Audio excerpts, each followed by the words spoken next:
Welcome to AV number 4, part number 4 of the poem. Next topic, next part, A4.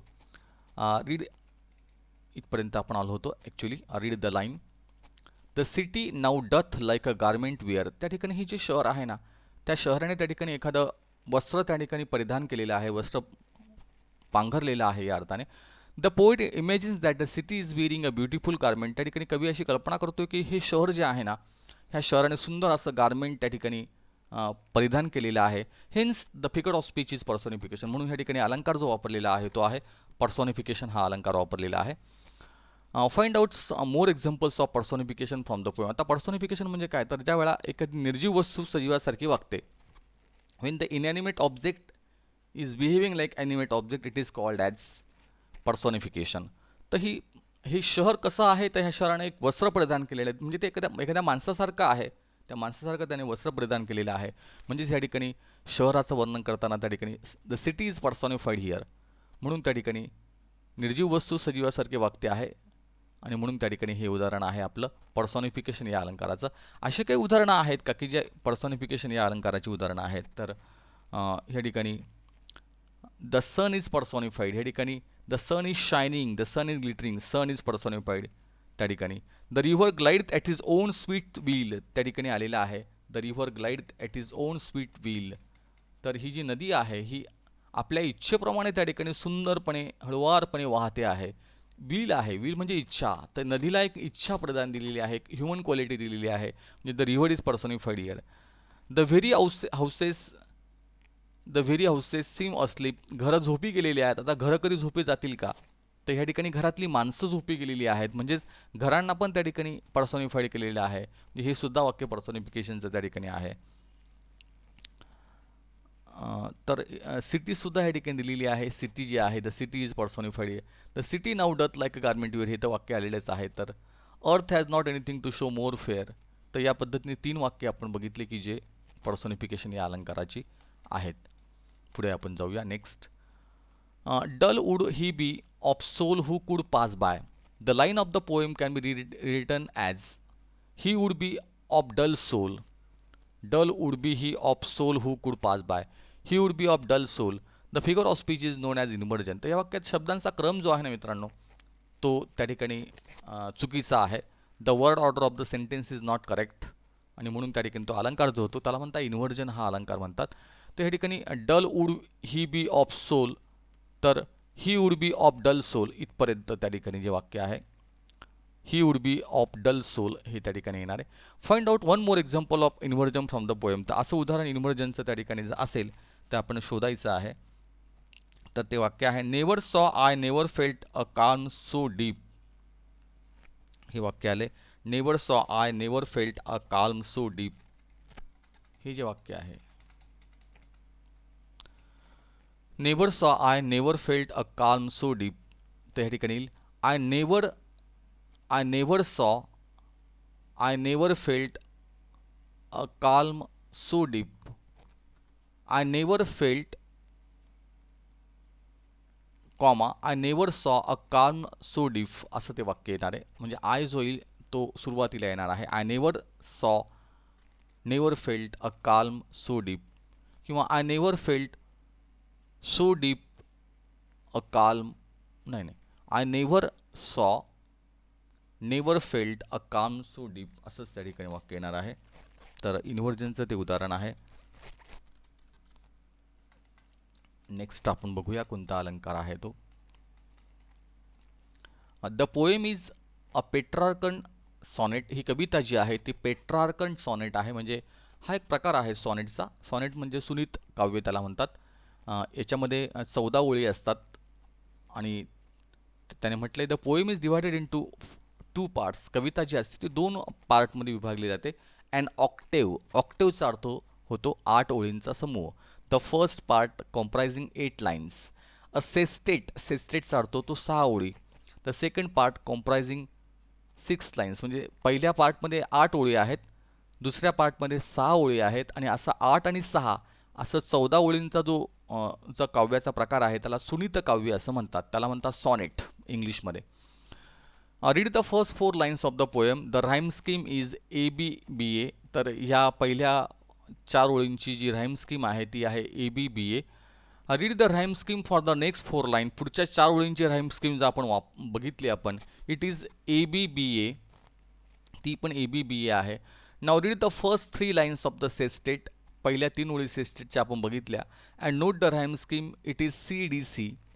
The rhyme scheme of the last 3 lines is DCD. This is the common design of a Petrarchan sonnet. अशा प्रकारे एक rhyme scheme जी आहे त्या प्रत्येक बाबीची इथे दिलेली आहे. This is a Petrarchan sonnet. Complete the given table by giving examples from the poem. तर खाली एक टेबल दिलेला आहे आणि त्या ठिकाणी आणि तो टेबल आपल्याला पूर्ण करायचा आहे. फीचर्स आणि एक्झाम्पल्स. तर काही फीचर्स आहेत, वैशिष्ट्य आहेत आणि कोणते उदाहरणं, कोणत्या ओळी आहेत. ऑब्जेक्ट्स यूज, कोणत्या ऑब्जेक्ट्स या ठिकाणी वापरलेले आहे कवितेमध्ये, कोणते ऑब्जेक्ट आहे. तर ह्या कवितेमध्ये स्काय आहे, आकाश आहे, सन आहे, फील्ड आहे, रिव्हर आहे, एअर आहे, हाऊसेस आहे. अशा ह्या वस्तू वापरलेल्या आहेत. स्काय आहे, सन आहे, फील्ड आहे, रिव्हर आहे, एअर आहे आणि हाऊसेस आहे. प्रेज, ब्लेम या ठिकाणी स्तुती केलेली आहे किंवा दोषारोपण केलेलं आहे. तर प्रेज किंवा ब्लेममध्ये काय येईल, तर ब्राईट, ग्लिटरिंग, स्मोकलेस, काल्म हे त्या ठिकाणी दिलेलं आहे. त्यानंतर the very houses seem sleep asleep त्या ठिकाणी दिलेलं आहे. तर स्तुती आहे ब्राईट, ग्लिटरिंग, स्मोकलेस, काम या पद्धतीने आणि the very houses seem asleep. Metaphor आहे, याला रूपक अलंकार म्हणतात. मेटॅफर जो आहे तर मेटॅफरसाठी त्या ठिकाणी जी उदाहरणं या ठिकाणी आलेली आहेत, मेटॅफर या अलंकाराची उदाहरणं जी आलेली आहेत. तर all that mighty heart is lying still. The city is represented by metaphor of the heart. All that mighty heart is lying still. तर हे जे वाक्य आहे, the all that mighty heart is lying still. बघा या ठिकाणी all that mighty heart is lying still. आता mighty heart म्हणजे अगदी बलशाली हृदय म्हणजे कोण, तर बलशाली हृदय म्हणजे शहर. अप्रत्यक्षपणे शहराला त्या ठिकाणी बलशाली हृदयाची त्या ठिकाणी तुलना केलेली आहे. The city is represented by metaphor of the heart. The very houses seem asleep. Indirect comparison of houses to creature that sleeps. तर हे सुद्धा त्या ठिकाणी आहे.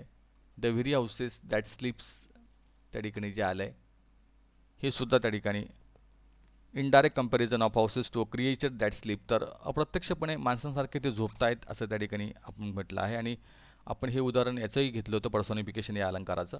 तर मेटॅफरसाठी हे एक वाक्य आणि हे एक वाक्य अशी दोन वाक्य या ठिकाणी मेटॅफरची आलेली आहेत. त्यानंतर आहे मेटॅफर झालं. सिमिली जे आहे, सिमिलीचं कोणतं उदाहरण या ठिकाणी आलेलं आहे. The city now doth like a garment wear. Direct comparison between the manner in which the beauty of the city in the morning settles over the city to a garment on a body. त्या ठिकाणी like आलेलं आहे बघा. As like असेल तर त्या ठिकाणी simile असतं. तर हे उदाहरण जे आहे, the city now does like a garment wear. ह्या शहराने एखादा कपडाच परिधान केलेला आहे की काय जणू. तर ह्या ठिकाणी डायरेक्ट त्या ठिकाणी शहराची तुलना केलेली आहे. एखाद्या गारमेंटसारखं ते शहर वाटतं आहे, एखाद्या कपड्यासारखं त्या ठिकाणी त्यांनी कपडे पांघरलेले आहेत असं वाटतं आहे. तर हे सुद्धा उदाहरण आपलं आहे सिमिली या अलंकाराचं. त्यानंतर आहे पर्सॉनिफिकेशनचं उदाहरण आपण बघितलेलं आहे. नंबर ऑफ लाईन्स, किती ओळी ह्या ठिकाणी आलेल्या आहेत. नंबर ऑफ लाईन्स ज्या आहेत त्या आहे 14, 14 ओळी त्या ठिकाणी आहे. 8 आणि 6 अशा त्या ओळी आहे. राईम स्कीम काय आहे, तर ABBA CDC DCD अशी ती राईम स्कीम आत्ताच आपण इथे दिलेलीच आहे बघा. ही ABBA CDC DCD ही राईम स्कीम त्या ठिकाणी आहे. त्यानंतर the pride of any city is its skyline. Write 5 lines about the place where you live and what makes you feel proud about it. तर कुठल्याही शहरासाठी त्या ठिकाणी जो अभिमान असतो तो असतो त्याची जी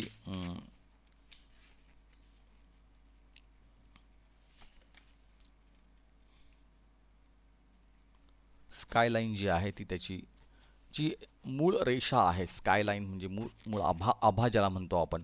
तर तुमच्या शहराविषयीच्या अभिमानास्पद 5 ओळी तुम्हाला लिहायच्या आहेत. तर तुम्ही ते लिहू शकतात. There is a common belief that cities have always flourish only after human intrusion over nature. असं म्हणतात की त्या ठिकाणी शहरं जी आहे ती उदयाला आली ज्यावेळेला माणसाने त्या ठिकाणी निसर्गावर त्या ठिकाणी निसर्गाचा हस्तक्षेप केला, निसर्गावर त्याने मात केली, निसर्गाला त्याने एक प्रकारे व्यत्यय आणला, तेव्हा ती शहरं तयार झाली.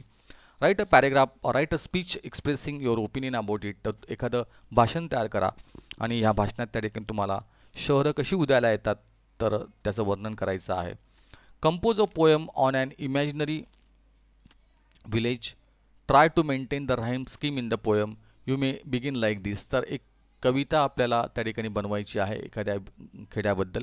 Settle on a bank of a river like a queen in is my beautiful village full of bushes green.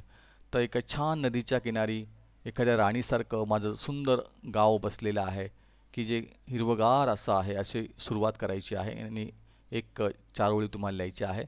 Right an appreciation of the sonnet. Refer to the earlier poems for the points to be covered for appreciation. तर ह्या कवितेचं रसग्रहण जे आहे ते रसग्रहण करा आणि त्या पद्धतीने ही कविता कशी वाटली तुम्हाला तर ती तुम्हाला लिहायची आहे. Write an appreciation of the poem. तर त्यानंतर write a summary of the sonnet. Refer to the earlier poems for the points to be covered for writing the summary. ह्या कवितेची सारांश करा.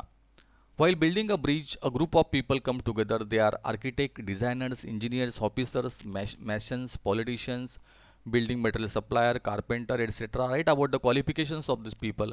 Choose any career from the list above and complete the table. तर एखादा जेव्हा bridge बांधतो त्यावेळेला अनेक लोक त्या ठिकाणी काम करतात. त्याच्यामध्ये आर्किटेक्ट असतो, डिझायनर असतो, इंजिनियर असतो, ऑफिसर्स असतात, मॅशन म्हणजे गवंडी काम करणारा असतो, पॉलिटिशियन्स राजकारणी असतात, बिल्डिंग मटेरियल सप्लाय करणारे असतात, कार्पेंटर सुतार लोक असतात. तर प्रत्येकाचं क्वालिफिकेशन काय आहे आणि कोणतं करिअर आपल्याला चांगलं वाटेल ते लिहा. आणि एक प्रोजेक्ट सांगितलेला आहे. Given below are a few famous bridge in India. Find out more information about them and write in your notebook. खाली आपल्याकडे काही महत्त्वाचे ब्रिज भारतातले दिलेले आहेत.